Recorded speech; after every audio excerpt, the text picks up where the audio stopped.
এই চ্যানেলে সম্প্রচারিত সকল খবরই সচেতনতামূলক এবং শিক্ষণীয়, কোনো কিছুই প্রভাবিত নয়। মেয়র ফিরহাদ হাকিম তিনি অমিত শাহকে কটাক্ষ করে বলেছেন যে অমিত শাহ তাকে নিজের দলের লোকজন, নিজের দলই সামলাতে পারছে না, তো এ রাজ্যে কিভাবে আসবে।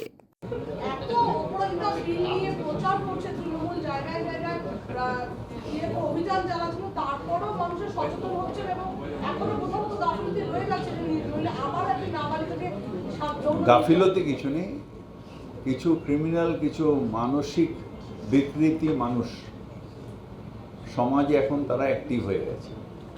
এটা সামাজিকভাবে আমাদের দেখতে হবে যে এরকম মানুষ যাতে সমাজে ঠাঁই না পায়।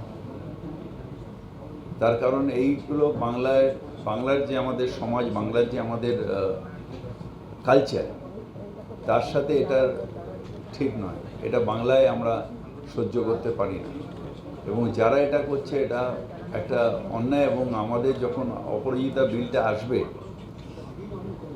যখন আমাদের রাষ্ট্রপতি ম্যাডাম যখন এটা সই করবেন, তারপরে একটা দৃষ্টান্তমূলক শাস্তি আমরা দিতে পারবো। এখনও হচ্ছে, কিন্তু এখন শাস্তিটা অনেক ডিলেড হয়ে যাচ্ছে। যেমন এখনকার যে বিলটা এসছে, যে নতুন যে বিলটা যেটা এসছে আমাদের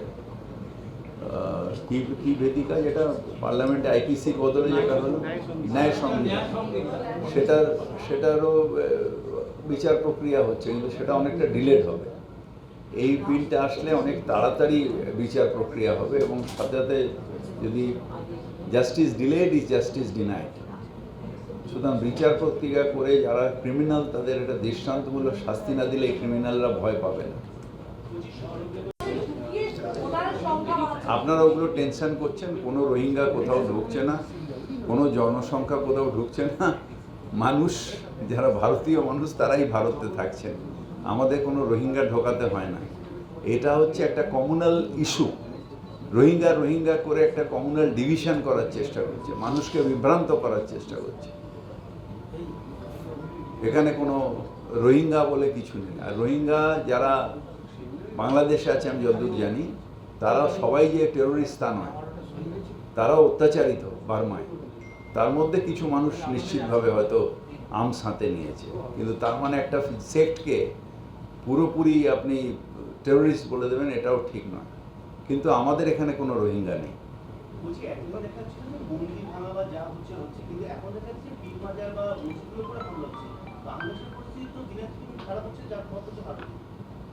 এটা নিয়ে আমরা কিছু বলতে পারি না, কারণ এটা সেন্ট্রাল গভর্নমেন্টের ডিসিশন। আমরা আমাদের দল এবং আমরা নিজেরাও ভারত সরকারের উপরে আমরা এটাকে ছেড়ে দিয়েছি, এবং ভারত সরকার নিশ্চিতভাবে অ্যাপ্রিপ্রিয়েট নেবে।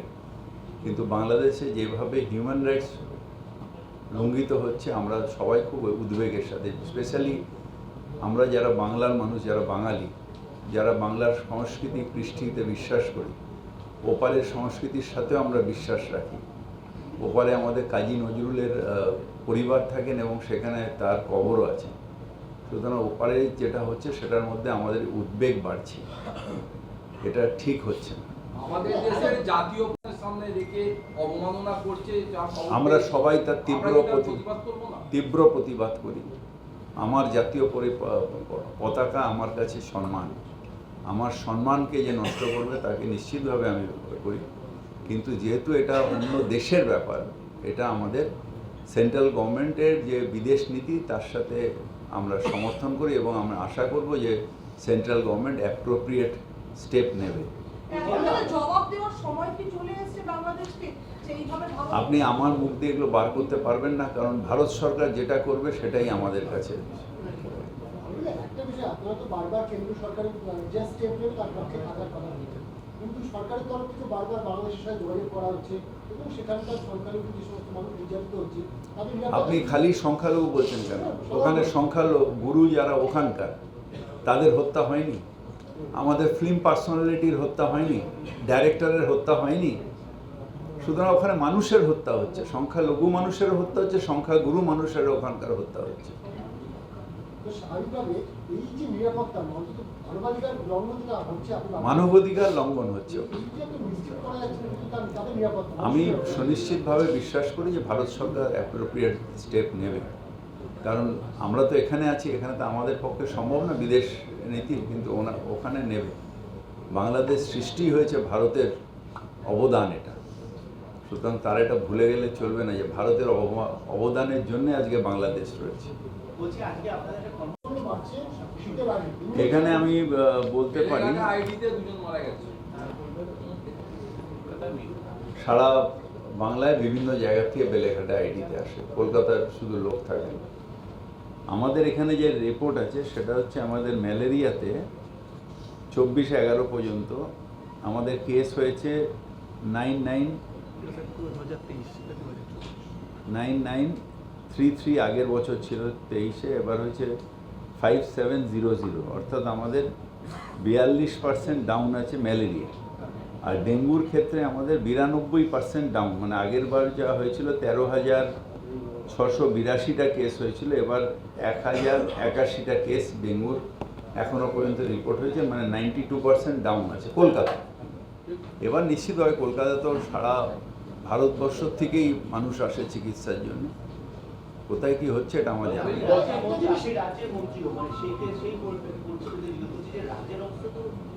রাজ্যের অনেক জায়গায়, বিশেষ করে গ্রাম অঞ্চলে, যেহেতু আমাদের কলকাতায় অনেক দিন ধরে আমরা এই প্রচারটা চালাচ্ছি, গ্রাম অঞ্চলটা নতুন ডেঙ্গু এসছে, তার কারণ হচ্ছে গ্রাম অঞ্চলে আমাদের আর্থসামাজিক উন্নয়ন হয়েছে, বাড়িগুলো ঢালাই হয়েছে, সেই বাড়িগুলোর ওপরে কাক। আমাদের কলকাতায় এখনও সচেতনতা বেড়েছে বলে 92% ডাউন হয়েছে, যেখানে আমরা সবাই কলকাতায় যারা থাকি বেশিরভাগই মানুষ আমরা ছাদে উঠে একবার দেখে নিই।